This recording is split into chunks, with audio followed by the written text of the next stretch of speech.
Hanuman cinema hit కొట్టేశాడు. పండగ బరిలో ఫస్ట్ స్థానంలో ఉన్నాడు. 16వ తారీఖున తెలుస్తుంది ఎవరు విన్నా ఎవరనేది. ఒకటి ఏంటంటే సినిమా విజువల్ పరంగా కానీ ఎలివేషన్స్ కానీ సీన్లు ప్రతి సీన్లో గూస్ బంప్స్ రావడం అసలు చాలా బాగా ఎంజాయ్ చేస్తారు. చాలా టచ్ చేశారండి మా మాస్ మహారాజా రవితేజ గారు. ఏంటి అసలు ఇందులో ఎందుకు ఉన్నారని అనుకుంటారేమో. రవితేజ గారు ఉండరు, సినిమా చూస్తే మీకు అర్థమవుతుంది అదేంటో. అంటే సముద్ర గారి క్యారెక్టర్ అయితే మాత్రం చాలా బ్రహ్మాండంగా ఉంది. అసలు జాంబిరెడ్డి తర్వాత ఇంత పెద్ద ప్రాజెక్టు అలాంటిది విఎఫ్ఎక్స్ అంటే చాలా అసలు ఇప్పుడు చాలా మంది కనిపెట్టేస్తున్నారు, సెల్ ఫోన్లోనే చేసేస్తున్నారు. కానీ ప్రతి ఒక్కరికి కూడా షేక్ అవుతుంది విఎఫ్ఎక్స్. చాలా బ్రహ్మాండంగా ఉన్నాయండి. కెమెరా వర్క్ అయితే మాత్రం చాలా బ్రహ్మ ఉంది. స్టోరీ ఏంటి అసలు 10 నిమిషాలు కొంచెం స్లోగా ఉందంటే అనుకుంటాం, తర్వాత మనకు అర్థమైపోతుంది.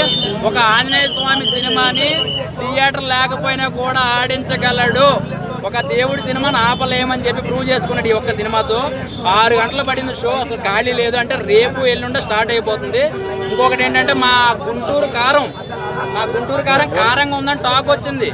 ఎవరు మా డిపార్ట్మెంట్ వైజ్గా స్వీట్లు పట్టుకెళ్ళండి కొంచెం, ఎందుకంటే బాగా కారం ఎక్కువైందంటే చాలా బాగా ఎంజాయ్ చేస్తున్నారు. 1 గంటకు షో పడుతుంది, అక్కడ కలుద్దాం. సో సినిమా అయితే జాంబిరెడ్డి హిట్ కొట్టేశాడు భయ్య.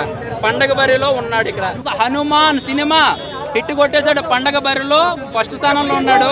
16వ తారీఖున తెలుస్తుంది ఎవరు విన్నా ఎవరనేది. ఒకటి ఏంటంటే సినిమా విజువల్ పరంగా కానీ ఎలివేషన్స్ కానీ సీన్లు ప్రతి సీన్లో గూస్ బంప్స్ రావడం అసలు చాలా బాగా ఎంజాయ్ చేస్తారు. చాలా టచ్ చేశారండి మా మాస్ మహారాజా రవితేజ గారు. ఏంటి అసలు ఇందులో ఎందుకు ఉన్నారని అనుకుంటారేమో. రవితేజ గారు ఉండరు, సినిమా చూస్తే మీకు అర్థమవుతుంది అదేంటో. అంటే సముద్ర గారి క్యారెక్టర్ అయితే మాత్రం చాలా బ్రహ్మాండంగా ఉంది. అసలు జాంబిరెడ్డి తర్వాత ఇంత పెద్ద ప్రాజెక్టు అలాంటిది విఎఫ్ఎక్స్ అంటే చాలా అసలు ఇప్పుడు చాలా మంది కనిపెట్టేస్తున్నారు, సెల్ ఫోన్లోనే చేసేస్తున్నారు. కానీ ప్రతి ఒక్కరికి కూడా షేక్ అవుతుంది విఎఫ్ఎక్స్. చాలా బ్రహ్మాండంగా ఉన్నాయండి. కెమెరా వర్క్ అయితే మాత్రం చాలా బ్రహ్మ ఉంది. స్టోరీ ఏంటి అసలు 10 నిమిషాలు కొంచెం స్లోగా ఉందంటే అనుకుంటాం, తర్వాత మనకు అర్థమైపోతుంది. ఒక ఆంజనేయ స్వామి సినిమాని థియేటర్ లేకపోయినా కూడా ఆడించగలడు, ఒక దేవుడి సినిమాని ఆపలేమని చెప్పి ప్రూవ్ చేసుకున్నాడు ఈ ఒక్క సినిమాతో. 6 గంటలు పడింది షో, అసలు ఖాళీ లేదు. అంటే రేపు ఎల్లుండే స్టార్ట్ అయిపోతుంది. ఇంకొకటి ఏంటంటే మా గుంటూరు కారం కారంగా ఉందని టాక్ వచ్చింది. ఎవరు మా డిపార్ట్మెంట్ వైజ్గా స్వీట్లు పట్టుకెళ్ళండి కొంచెం, ఎందుకంటే బాగా కారం ఎక్కువైందంటే చాలా బాగా ఎంజాయ్ చేస్తున్నారు.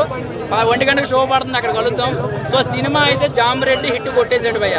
పండగ బరిలో ఉన్నాడు ఇక్కడ.